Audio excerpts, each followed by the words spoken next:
On that day, it was, how would I put it? A bad day. A real, real bad day. It was so hot. It had never been that hot before New Orleans. But that particular day, it was so hot. Look how hot he is. He's not waking up very easy.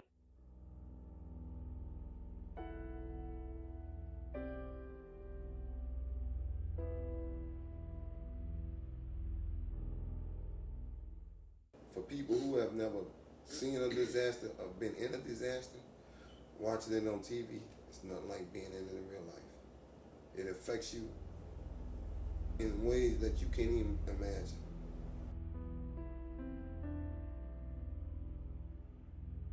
We was actually in it.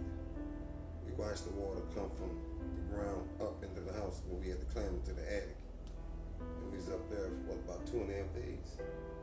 Fishermen came and got us out the boat, brought us to the interstate, dropped us off. We began walking to the Superdome. In the back, even across to the New Orleans Arena, and back there, that's where they had all the bodies at back there. And they were just stacked. And that dome was, I try not to even think about it. That's the main point I don't even want to think about. It doesn't matter if you was a man or a woman, doing that, to see what I seen, it wasn't even about that. It wasn't even about being a man or being a woman. It's about surviving. That's what it was about.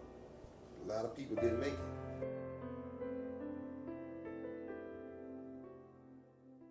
The big thing that I hear from a lot of people is how they felt they were let down by the government. If the man, everybody here. It's most people you talk to, that's some of the things that they say, that it could have been done better. In Baghdad, they airdrop water, food to people. Why can't they do that to their own people in New Orleans? And that's why you have a lot of frustrated people here too. Frustration level here is very, very high. Very high. The least little thing can set somebody off.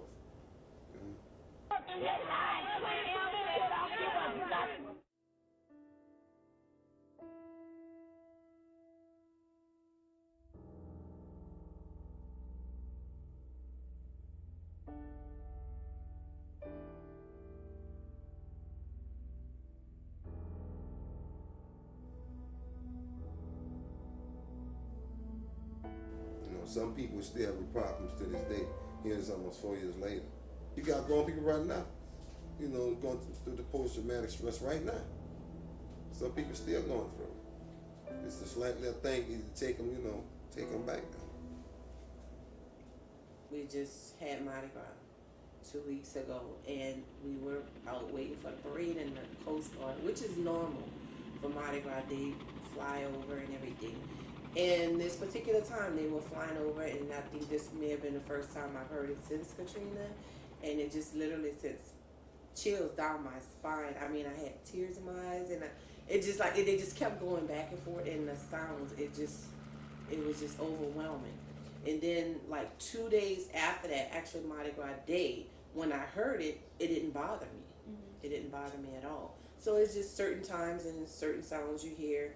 And I can even recall going to a car wash. Went there many times, and then one particular time when it got to the drying part, it triggered it. Just like the wind. It sounded like it was just like we was just being in the attic, and you could just hear the wind. And I thought I was about to open the doors actually in the car wash, and it just was overwhelming. It's like certain sounds of the wind. When it's blowing, like when it's raining real bad. Yeah. I get them too, but I mean, it's getting better.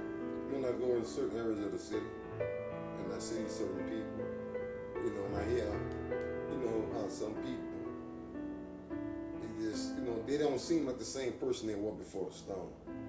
And my heart just goes out to them, because everybody deal with tragedy is different. To see some of my friends, used to be this big, upstrong, outgoing person, to just be like, it just took a lot out of them. But like, I just give them encouragement, tell them, just give it to the Lord, just, hold your head up, hey, we all was there. We know what it's like. And even in the area we live in, it's still depressing. catch flashbacks, you think about that day. You know, you have your good day and your bad day, you know, but it's something that you'll never forget. You know, that's something that's deep down, you know, in your soul.